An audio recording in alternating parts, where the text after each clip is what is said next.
We are privileged this morning to have Mary Tedica as our speaker. She and her husband, who is not here and we miss him, live in the Detroit area. But she did bring a friend, Claire. I don't know her last name. Blackwood.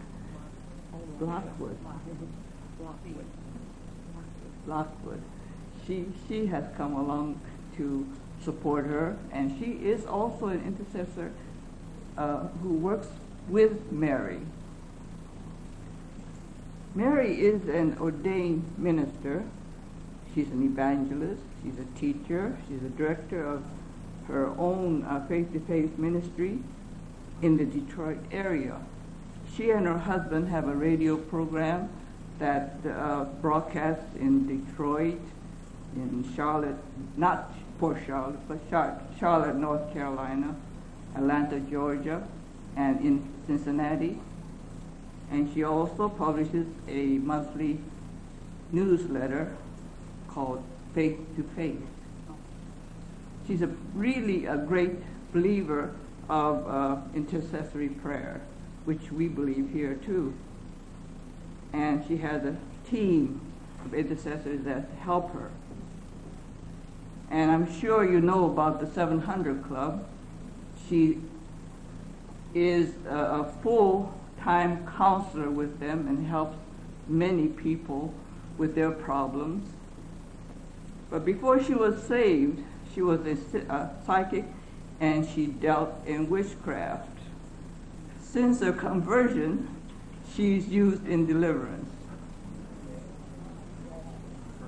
She ministers in the gifts of the word of knowledge and the word of wisdom and gifts of healing.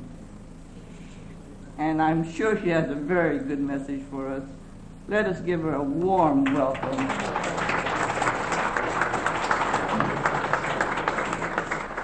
Thank you. Just a word of correction. I'm not a full-time counselor with 700 Club. I did teach some of their trainers, and I wasn't into witchcraft, but you might as well say I was.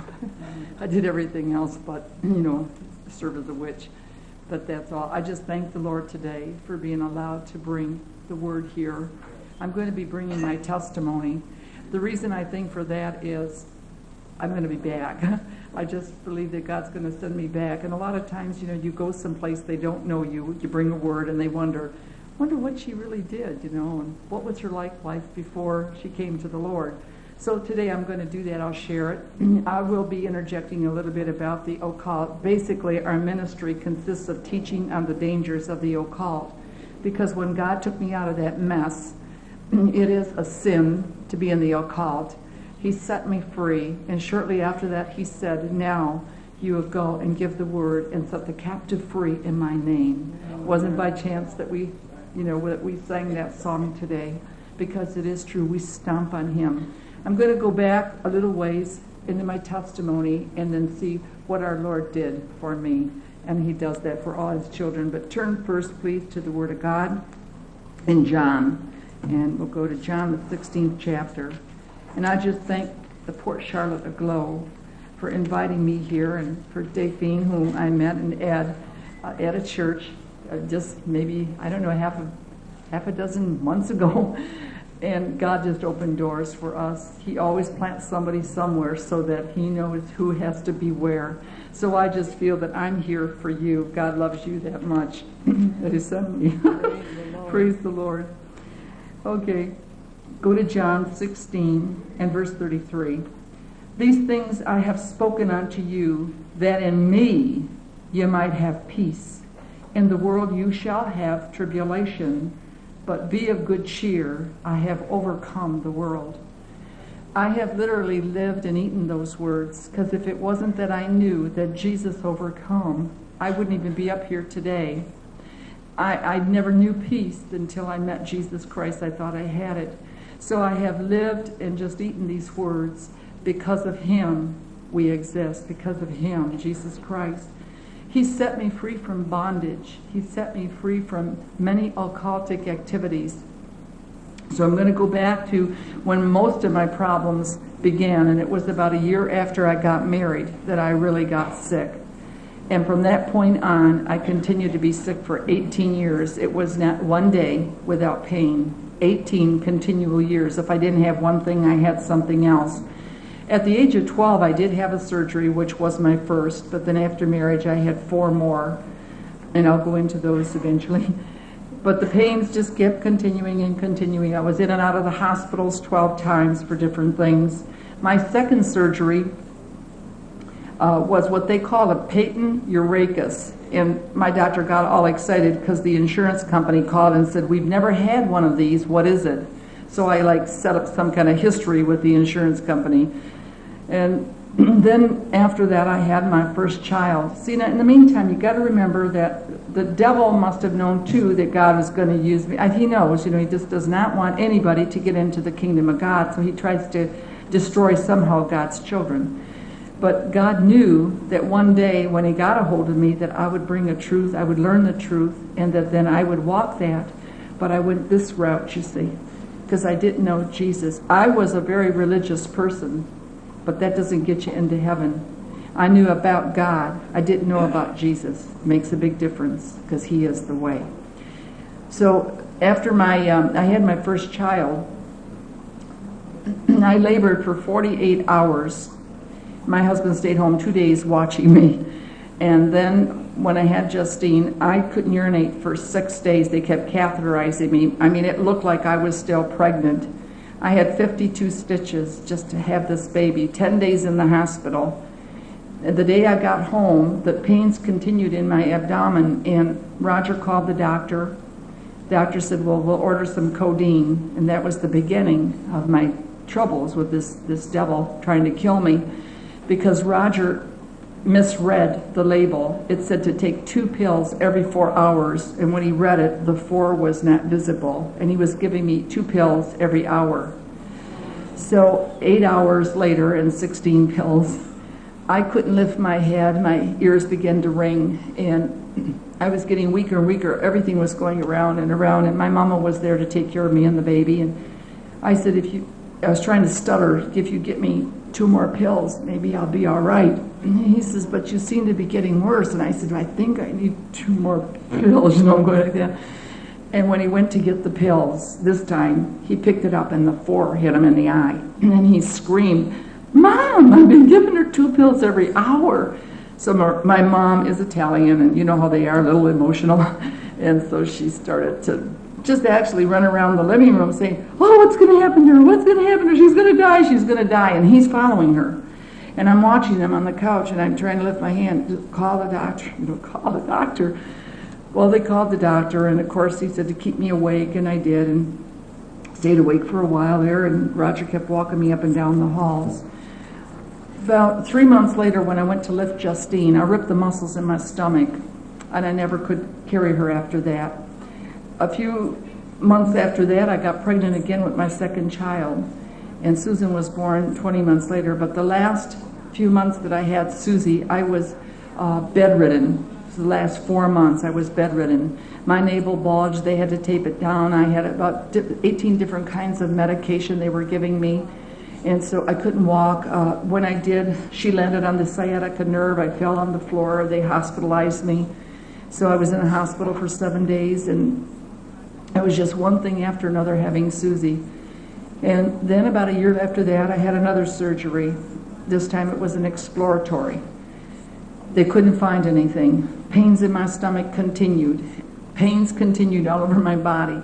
I was at the doctor's offices practically every week. They called that just an exploratory, I guess. Anyway, we moved out to California. I was searching for health, and of course, not knowing Jesus, I looked at different things, and I went to psychics. I went to fortune tellers because I thought maybe they had answers. Well, they didn't have any answers, but it was kind of interesting to go there and see what they'd have to say. Well, they don't have anything to say. Anyway, we moved out to California for my health. They were trying to stop the pains in my stomach, so they gave me some pills to stop my ovulating. It exploded the blood in my legs, and I had ulcerated legs. They took me to a dermatologist who took a biopsy, sent it to the UCLA hospital. They could not determine what I had. So they told me the only thing that would help was for me to sit with my legs up. I sat like that for 3 months because they would swell and then pus would ooze, and I'd have this burning in my ankles, just like somebody's burning you with a cigarette constantly. So we came home because Roger couldn't get work. We had moved out there twice, in fact. He still couldn't get work. The pains continued. I came back. The doctor suggested that I was 27 years old at that time, or 29, and he suggested another surgery, which they called a suspension. So I thought, okay, maybe that will help me. That was my 4th surgery. They gave me the suspension, but before I had surgery, I was all prepped, and at that time we had no money. Talk about poor. We were poor too. Roger had taken off work. He didn't get paid for being off, and so he was downstairs waiting for, in the surgical lounge for me to come out.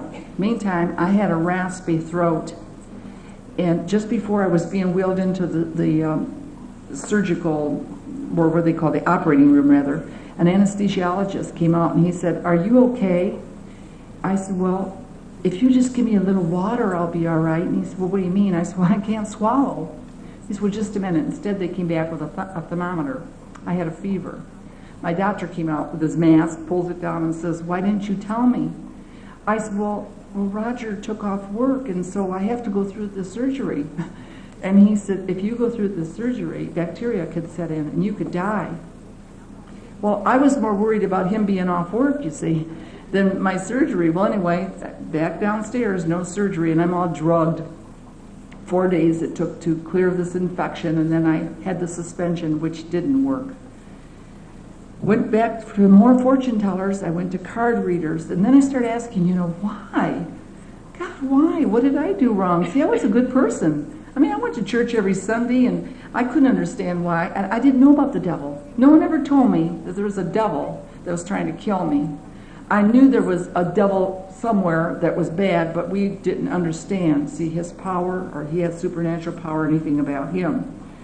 That same year, my daughter Susie at the time was 5 years old, and the enemy was trying to, of course, get to my children. And see, what happens, people, is that when your children are hurting, so are you. Something happens to your children, it's just like it's happening to you. We went to church, went to a certain time, church, parked in a certain place. As we left there, we turned a corner. As we turned a corner, the door opened, and my daughter almost fell out, but Mama grabbed her. Okay, I have 2 daughters. They were both in the back, and my mom was with us. She grabbed my daughter and said, "Oh, thank God," she could have fallen out. The very next Sunday, we parked almost in the same spot, same time we went to church, went down the same street, turned the corner, that door opened again, only this time my daughter fell out of the car. My husband ran over her. When my mother screamed and we didn't see Susie, the car's in motion, he looked back, realized what happened. She's back there about a half a block back, screaming, and he just jumped out of the car. I jumped over to stop the car. When he picked her up, we had put black tights on her that day, a brand new pair of tights, and when he picked her up, the tights fell because her leg was bleeding. My husband about passed out, so he grabbed the baby, put her in my lap, and we rushed to the hospital. So she says to him, only 5 years old, and she says, "Don't worry, Daddy, you wouldn't hurt me on purpose." So anyway, that broke my husband up. And the doctors came and said she probably will have permanent nerve injury. She may not walk. Well, I didn't know Jesus. But see, God was taking care of us because he knew that one day, see, he knows everything, so he knew one day that this would happen. And so we prayed the best that we knew how, and Susie was in the hospital for just a short time, came home, and she couldn't walk for a few days, but God healed her. I didn't know Jesus, but God healed her, and she does not have any nerve injury. She never did, and she walked fine. A couple years later, we was coming home from a meeting, and as I was going to bed, all I did was bend just slightly forward, and I felt like my spine had severed in half, and I fell across the bed screaming with pain. And Raj wanted to take me to the emergency room, but I couldn't even move, and I said, "I can't move, just let me sit like this. Maybe if, in the morning I can get up." So I just laid flat like that. In the morning, I couldn't move. So they took me to an orthopedic surgeon who took x-rays and said that they couldn't determine what I had, but that I would have to wear a brace. And for 48 hours, I shouldn't move out of the bed. After 48 hours, I mean, it was just like torches, like someone was just stabbing me with knives in my spine. So I was afraid that if I went back to the orthopedic surgeon, they might want to operate. So they took me to a chiropractor. The chiropractor took x-rays and said, I've never seen a spine with muscles this bad. So I was going 3 times a week for several years. Adjustments. I lived in this brace. I had pain every single day. It was just like somebody constantly would stab me. After about a year and a half, I started feeling a little bit better. So my husband said, why don't we go up north, just take a rest for the weekend. We went up with friends. And I had heard that there, as you go up these steps in Petoskey, there's a big cross in Indian River, and if you go up these steps, that people have miracles. So I was looking for a miracle because I had a bad back. As I started to go on my knees, I got to the top of the steps and I felt something crack. Oh, I said, I bet I had a miracle, Roger. And I walked down the steps, and that night I just kept saying, I bet I had a miracle, I bet I had a miracle. When I got up in the morning, I was excited I might have had a miracle, and we were going to go home, and I said, well, why don't we play a game of shuffleboard with some friends? And as we did, I went to serve, and as I did, I felt prostrate on the ground because my muscles all collapsed again. So they couldn't move me. They called for doctors. Of course, it was Labor Day weekend, so we couldn't get a doctor. So they sent the state trooper to take me to the hospital. So he led the way. They got me somehow in a van, and about 4 men propped me, got me in the van because I couldn't move my legs. We got to the hospital. Again, I thought if they put me in there, they're going to try to operate. And I had a tremendous fear that one day I would be crippled or I would be in a wheelchair. So I said, Roger, don't let them take me into that emergency room. I said, take me home. And he said, you can't drive like this. I said, I don't want to go in there. So they called the doctor, the chiropractor, and said, we're on our way home. Just be ready when Mary comes for adjustments.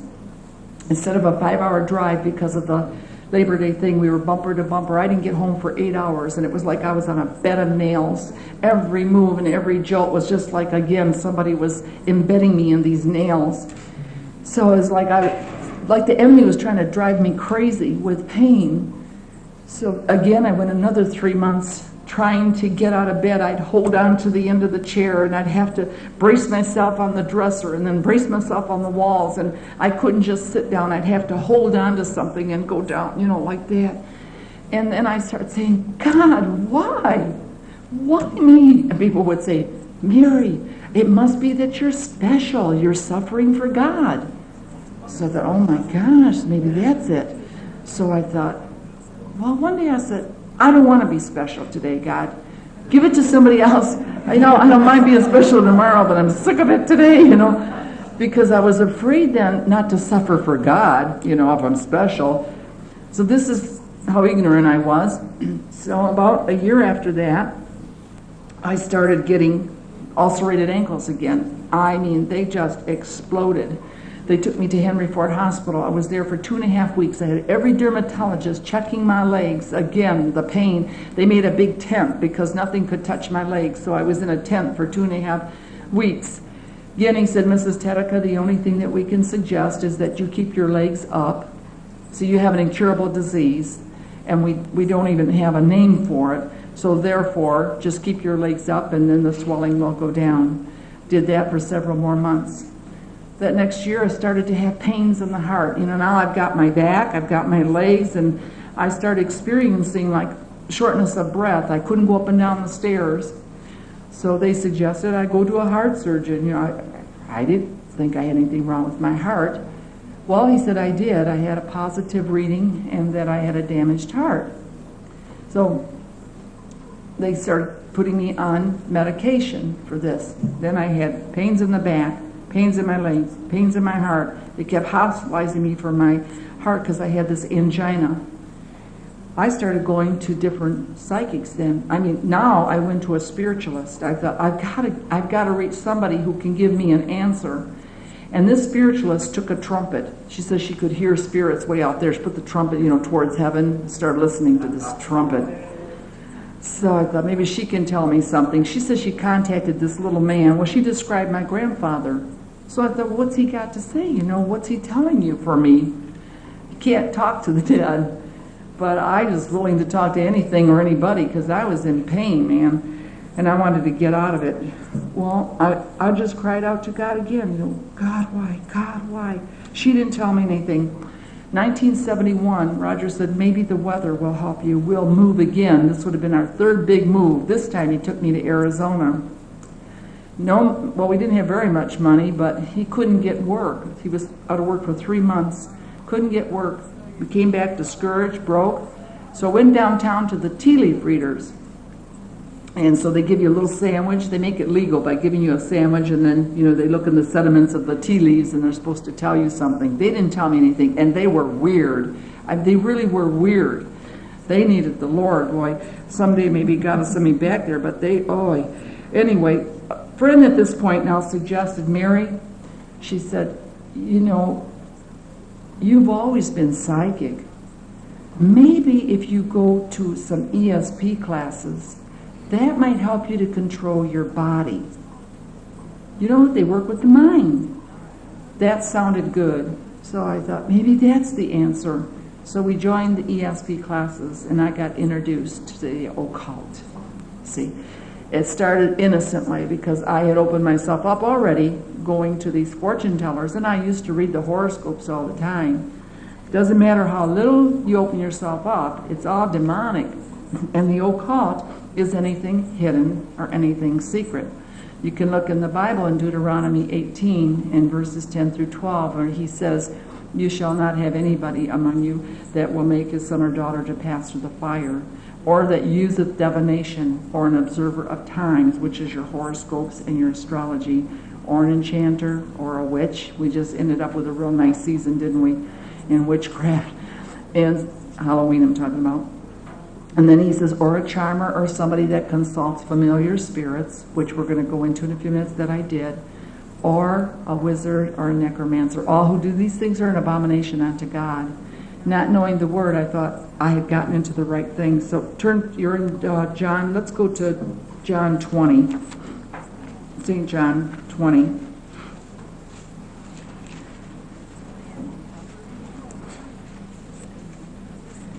When I entered these classes, now you have to remember that I had been sick for 18 years, never a day without pain. For the first time in those 18 years, when I entered those ESP classes, they gave us partners to describe something in their home. I described a picture perfectly, and that was the opening. And from that moment on, I had no pain. See, now I thought I was in the right things. The devil put the pain on me, and he took it off. So it was like just to get me in deeper and deeper. We were trained. I went into the mind control. We were trained from the beta consciousness to the alpha, which is like, well, when you're just about dropping off. And then we went into what they call theta. That's trance-like state. And in that state is where they had us then imagine an imaginary screen. They said, just put this movie screen like in your imaginary eye. And then they would have us place things in this movie screen. And that's how we were to train our minds so that at any time we wanted, we could put things on the screen. And really then what you're doing is controlling. You can control people. You can control things. We could put clocks, calendars, whatever we wanted in here. But they always told us to put the white light around us. And that was sort of like a protection. So we always put the white light. I never knew what the white light meant until this year, because I interviewed a woman who was in the New Age movement and said that the white light represents calling Lucifer to earth. And they never told me whether they knew or not. I didn't know. I thank God that at that time I was not possessed. I could have been, because I gave myself to these things, but I was always thanking God. I thought the gifts came from God that I had, because I really had some supernatural gifts. They were all occultic. I heard, just like you have word of knowledge, I heard things. I gave people information about the past and future. I got it all from demon spirits. It wasn't how much I was trained in those occult classes. It was because I said yes to the devil. And when you say yes to the devil, he'll give you information. But I'm going to tell you something, people. I'm more concerned today about the Christian churches that are allowing occult to come in very subtly. And they say it's okay in the name of Jesus, but they're operating with mediumistic spirits. And so we got to pray that they see that it's not Jesus. It is not Jesus in many cases. If you've been involved in the occult, you'll pick that up like that. And it breaks my heart because there's very few people that are discerning. So I got deeper and deeper involved after this mind control classes because I got good at it. But like I said, it was because I opened myself up. It wasn't the training. I thought it was from the training. I went through every class, and each one cost $40, but what difference does that make? Got into psychometry, where I could just take an article that somebody owned, and I could give them a reading. I thought I had to hold something to get the vibration. Well, after a while, I got so good at it, I didn't have to. Well, I started to go out with the professor from the school. I went with him a couple of times, but most of the time, he sent me with his wife. Now imagine, she's an invalid in a chair. She really looks like a circus woman. You know, she'd wear just gobs and gobs of makeup. And I mean, the outward appearance is very homely, But I really think that somewhere down in there, she had a good heart if somebody could get to her. I was never allowed to go back and talk to these people, but maybe one day I can. So anyway, I went out to different schools with her and with him, and what they used me for was like a guinea pig. I'd give people a 1-minute psychometry reading, and they'd get real intrigued because they wanted to know about their past. So you tell somebody about the past, and they think, boy, then how did you find this out? You must be so smart. No, the devil gave it to me, you see, but I didn't know that. But I'd always thank God for these beautiful gifts. So after a while then, I went from the psychometry, then from the mind control and all these other things, to being a medium. We used to get together in what we called circle, and the lights would be lowered, and we would talk to entities, and they told us that these entities were spirits, that people that had died through accidents of some kind, either through a car accident, airplane, maybe they had just taken an overdose, whatever, it was a sudden accident, and they were floating in the atmosphere somewhere. And so we had to contact them and then contact a spirit guide that knew them, that could take them into the heavenly so that they could live happily ever after. And I believe that garbage. I talked to so many spirits in those circles. And at that point, I just thank God that I wasn't possessed or that I could have gone insane. But I thought I was helping people. I was being driven to help people through these kinds of means. Then I got into the psychic healing, laying on of hands, and I saw healings. Oh, sure, you're the healer. All glory goes to the person, nothing to Jesus, because we didn't know Jesus was the healer. So whatever we did, and it worked. See, and people would say, well, there's an energy that comes, and it flows from your head to the feet, you see. And so as this energy goes through, then healing takes place. And you hear the word energy today being used a lot through the New Age movement and through a lot of these healing techniques. But it's not the healing of Jesus Christ. And then I went into the psychic readings. So I was just a full-fledged fortune teller, but called it a psychic reader. I thought I was helping people, but I had no pain for about 3 years. And then the pains came on me worse than before because people were praying for me. And then in 1974, it was just like I couldn't even go up and down the stairs anymore. In October of 74, I was having such pain in my spine, I ended up then, instead of going to the chiropractor, I went back to the orthopedic surgeon, took x-rays and said, Mary, your spine is bowed. And he said, there's no help. The muscles had completely collapsed. And he said, there's no help. And again, that fear. And I said, am I going to be in a wheelchair? And he said, I can't answer that. I went to another surgeon, and he said he wouldn't have touched me, with some kind of a pole. I can't remember the numbers he used. But anyway, he would not have touched me. And so I thought, oh, I'm going to be an invalid. Within a month, I couldn't breathe, and my heart started up worse than before. They took more x-rays. The doctor wanted to give me a catheterization. Again, I thought if they catheterize me, I'm going to die. I thought if the other one touches me, I'm going to die. So I had this fear. This went on for a couple more months. And then in February of '75, my husband suggested I go alone to California to check out the different areas, because the climate's different in different areas of California. Happened to have a friend that was in one part, and my sister lived in the Los Angeles area, and an aunt in Palm Springs. So I set out to go there. I was searching, looking for something. I needed something. But I thought if I come back then and I'm not better, I'm going to have to go through the catheterization and then possible surgery. So when I went out there, I was there at different places. I ended up in Palm Springs after being at my sister's and then my friend, and then in Palm Springs after 2.5 weeks, and I was getting worse. I went to a denominational church. I belonged to a denomination at that time. And my prayer was, God, don't let me come out here again. This is our third, we had already moved 3 times. I said, this will be our 4th move. We couldn't afford another move. And I said, give me an answer. Give me an answer. And I was on my knees just really crying out to God. We went home that night with my aunt and uncle, and I'm sitting in the living room, and I got an answer. I thought I was having a heart attack. And I'm saying, Auntie, give me my nitro, give me my nitro. So they got me nitro. They wanted to rush me to the hospital. And I said no, because I was afraid I was out there all by myself with them.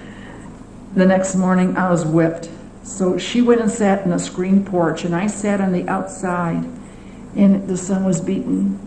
And for the first time, and I was not a Christian, I heard a voice, and that was so loud. In my ear just rang, and it said, go home. And I was startled. And I looked, and I jumped up, and I said, Auntie, I have to go home. She said, well, no, you said you'd stay another week. You're not feeling better. And I said, no, I have to go home. So I called Roger. I said, I'm coming home. And he said, are you any better? I said, no, but I'm coming home. And I thought, I'm coming home to surgery, ADHD drugs up 37% over the past 5 years. More than 20.5 million prescriptions were written during the 12 months ending in June. Do you realize what we're saying here? How many prescriptions were written for children? 5 years ago, the best-known brand Ritalin in its generic form dominated the group. Today, more than 6 drugs are used to treat ADHD, which is characterized by behaviors such as inattentiveness, fidgetiness, not listening, being easily distracted, making careless mistakes, and excessive talking. I'll tell you, maybe 45 years ago, I had a nephew. If anybody should have been on Ritalin then, he should have been. Fidget, he always busy. We didn't even know about the stuff then. He's normal now today. He still fidgets a little. You know what I'm talking? No. You know what he did? My mom bought a brand new sewing machine, and he took a nail and said, Grandma, look what I did. I made designs. He made designs on my mother's brand new sewing machine. He didn't know what else to do. Fidget. Did she give him Ritalin? I don't think so. We didn't know about it. She just told him never to do that again. You know how grandmas are. But anyway, this man who wrote a book in 1980, Running on Ritalin, it was among the first books to suggest that there is too much prescription of stimulants for kids. He also says stimulants used to treat ADHD are classified by the DEA, which is your drug enforcement agency, as Schedule II drugs, the most highly addictive drugs that are still legal. According to the DEA, drugs to treat ADHD rank among today's most stolen prescriptions and most abused legal drugs. That should be a wake-up call that something isn't right. States are beginning to step in, thank God. Connecticut's governor signed off first of its kind law banning teachers, counselors, and other school officials from recommending psychiatric drugs for students. A Minnesota law this year bars schools from forcing parents to use drugs on students diagnosed with this. In Texas and Colorado, recent non-binding resolutions say educators must consider non-medical solutions on behavior problems. A dozen more states have proposals on the table. Thank God for that. You have to live in a cave to know about ADHD, says this man, who objects to the new ads that oversimplify ADHD as a brain problem or homework issue and make no mention of family, school, and behavior management models. And the health ads are not regulated by the FDA. Does that make an ad somehow volatile? We don't feel that we can legally take action. We're not good taste police. So I think from that we can see what's happening. Yeah, we're in the last days. Our children are being drugged. Much.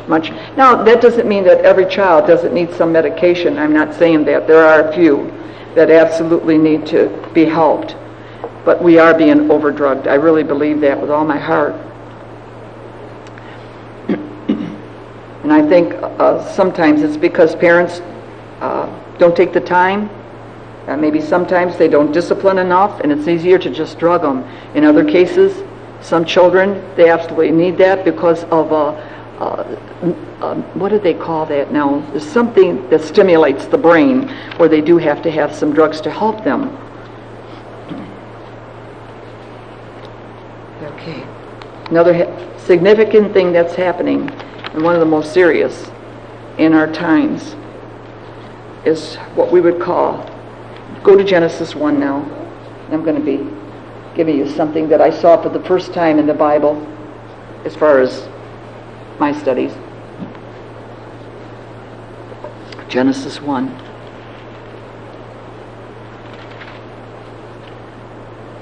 Let's go to verse 28. God blessed them, Adam and Eve. God said unto them, be fruitful and multiply, and replenish the earth, and subdue it, and have dominion over the fish of the sea, over every fowl of the air, every living thing that moveth upon the earth. He blessed them. He said, multiply. That was it. The blessing of having children was with man and woman together, husband and wife, not man alone, not woman alone, no assistance from a third party, no egg donations. And now we've got, and I know this is the end times, egg donations flourish. College women are lured by fast cash, slipping away from Harvard for a Harvard. Notice where they're going to get them now, because these well-to-do people are going out there and they're soliciting girls to have the babies, egg donations for them. And we'll go on and read a little bit more here. So she slipped away from Harvard for a week last June. A doctoral candidate named Rachel, a tall strawberry blonde with a creamy complexion, blue-green-eyed, jetted to San Francisco for an unusual tryst. Awaiting her was a wealthy Bay Area couple, thousands of dollars to help them realize their dreams. The next morning, this girl, under general anesthetic, a needle poked into her ovaries and harvested 17 eggs, ripened by weeks of hormone shots. They were then fertilized with the husband's sperm and implanted into the wife's womb. For her donation, she made $18,000. Just enough to cover a semester at Ivy League. She was back in California again in February, this time in San Diego, to do business with another couple who paid even more. California has become the center of a flourishing egg donation industry that increasingly recruits women from university campuses nationwide. Pay your tuition with eggs, in college newspapers it says. Targeting young women who are struggling with costs of higher education. Egg donor needed. Well, some of the ads will say, large financial incentive, intelligent, athletic egg donor needed for loving family. You must be at least 5'10", have a 1400 plus SAT.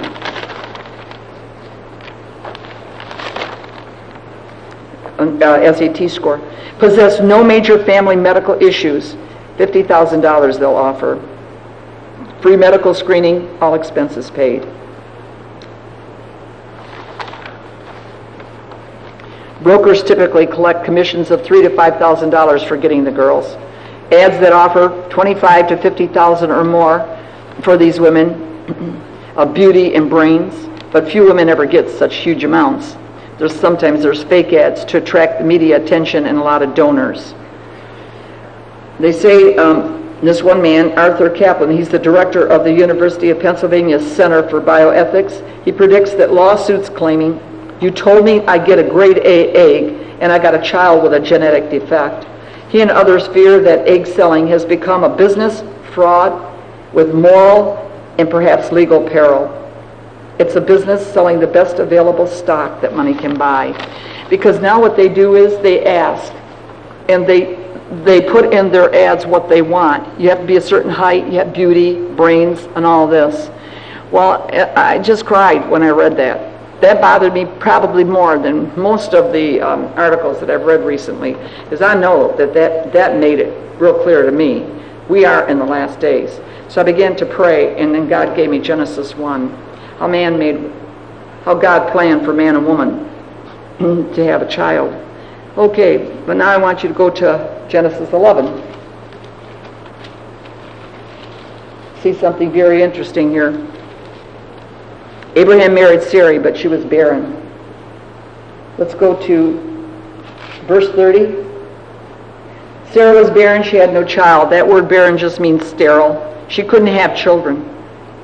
But see, God had made a promise to Abraham, and he told him that he would bless him. So let's go over to 17, chapter 17. Let's go to verse 1. When Abram was 99 years old, the Lord appeared to Abram, and he said unto him, I am the Almighty God, walk before me, and be thou perfect, and I'll make my covenant between me and thee, and will multiply thee exceedingly. So he was just having a conversation with him. And then in verse 7 he says, And I will establish covenant between me and thee, thy seed and thee, and their generations, for an everlasting covenant, to be a God unto thee, and to thy seed after thee. And I will give unto thee, and to thy seed after thee, the land wherein thou art a stranger, all the land of Canaan, for an everlasting possession, for I will be their God. And then he tells them to keep the covenant. Well, Abraham and Sarah went with that promise. They didn't have any children. Years and years went by, but look at verse 16. He says, And I'll bless her, Sarah, and give her a son also of her. Yea, I'll bless her, and she shall be a mother of nations, kings and people shall be of her. And Abraham fell on his face, and he laughed. And he said in his heart, Shall a child be born unto him that's 100 years old? Shall Sarah that's 90 years old bear? And Abraham said unto God, Oh, no, then let's read 19. And God said, Sarah, thy wife shall bear thee a son indeed, and thou shalt call his name Isaac. And I will establish my covenant with him for an everlasting covenant, and with his seed after him. And we're going to see something real interesting here. So, Sarah now, no children. Go over to 21, chapter 21, verse 1. The Lord visited Sarah as he had said, and the Lord did unto Sarah as he had spoken. And Sarah conceived, bare Abraham a son in his old age, at the set time of which God had spoken to him. Get that? The set time. There is a time when God sets for you to have a child if you're going to have one. He sets the time. You don't set the time. Oh gosh, Sarah asked for 5'10", fair complexion, a lot of brains, 1,400 plus on the SATs. You didn't even know what that meant then. Oh, okay. Verse 3, Abraham called the name of his son that was born unto him, and Sarah bore him Isaac. And Isaac means laughter, we know that. So what's interesting and what's so exciting is we see Abraham and Sarah have a child. Now Abraham has a son. Let's look at that. Abraham has a son, Isaac. Okay, let's go to Genesis 25.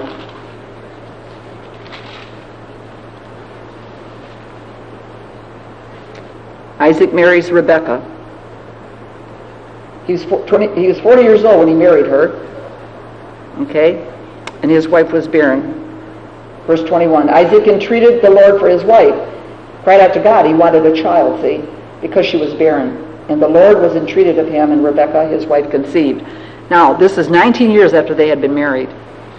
Abraham, she was 90. It was at the set time. It was the time now, and God said, okay, now you can have your child. They waited 19 years.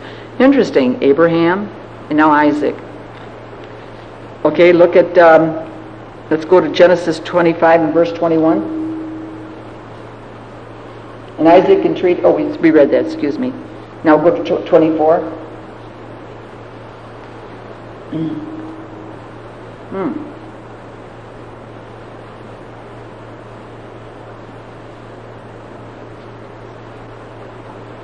And when her days to be delivered were fulfilled, behold, there were twins in her womb. So she had twins 19 years later. The twins were called Esau and Jacob. We know that Esau was the heir. I know most of you know the story. He was the firstborn, but he lost his birthright, right, when his brother and Rebekah, the mother, they kind of conceived together a little plot so that Jacob would get the birthright, and Jacob then would be heir. Because Isaac was old at this time, he couldn't see, and because Esau had hairy arms, they put some hair on him, but he went in there and Jacob got the birthright. So Isaac gives the blessing to Jacob. So there was a deception, right, caused by Jacob and Rebekah. But I'm going to tell you something. God intended for Jacob to be the heir because he had told that to Rebekah. If you look at chapter, 24, 25, and verse 23, here it is. And the Lord said unto her, 2 nations are in thy womb, and 2 manner of people shall be separated from thy bowels, and the one shall be stronger than the other people, and the elder shall serve the younger. He actually told her what would happen, and yet, according to the law then, the firstborn was always the heir. They would get the right, to the throne. But here, he gave the blessing to Jacob. Even though it was a deception, it looked like a deception, but it wasn't. It was no mistake. God intended for Jacob to be the heir. And I know, I've told you this before, some of you don't know this. Our daughter and son-in-law had identical twins 18 years ago. This doesn't happen with identical twins, but it does happen with fraternal twins. Now, medical science says that when you conceive a child, the first child, the one that's conceived first, is the one, I'm sweating up here, is the one that comes out second. The one that comes out first was not conceived first. Jacob came out second, Esau came out first. So if you think about it medically, medical science, God intended for Jacob, even though Esau was first. But he prophesied that the elder would serve the younger. So even in the medical, there was no mistake with God. I found that so exciting. Now, we see now Jacob. Here we got Abraham, and then Isaac. They have a son. And now now we go to Jacob. Let's go to Jacob's wife Rachel was also barren, and go to Genesis 30. Genesis 30. Verse 24. Let's go to 22. And God remembered Rachel, and God hearkened to her and opened her womb, because she had been barren up until this time. She conceived and bare a son, and God said, God hath taken away my reproach. And she called his name Joseph, and said, the Lord shall add to me another son. She knew then, she almost was prophesying then, that God would give her another son, and he did. Okay, and you know what? That was the first prophecy by a woman, if you think about it. Go to Genesis 35. Genesis 35 and verse 16. Start with 16. They journeyed from Bethel, and there was but a little way to come to Ephrath, and Rachel travailed, and she had hard labor. And it came to pass, when she was in hard labor, that the midwife said to her, Fear not, thou shalt have this son also. It came to pass, as her soul was departing, she was dying while she was having her child, that she called his name Benaiah, and his father called him Benjamin. And then Rachel died. She died having a child. Now what I found so exciting about this was that I didn't see before. And I have studied this, and I can't tell you hundreds of times. But I saw for the first time Abraham, Isaac, and Jacob's wives. All three were barren. And all three, one waited 90 years, one waited 19, and she waited, and then when she had her last son died while she was having him, at the time that God said, we don't need egg donations, we don't need anything, but because of money and because of the times, because of knowledge and the increase, people are reaching out for anything. But don't start tampering.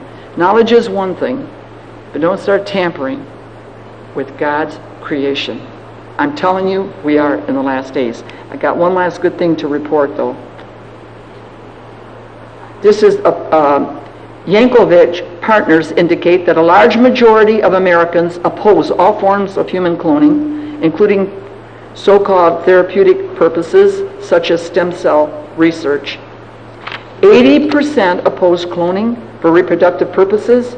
Many cited religious beliefs as a key factor, and 69% said they thought it was against God's will to clone human beings. And I'd like to close with Titus 1.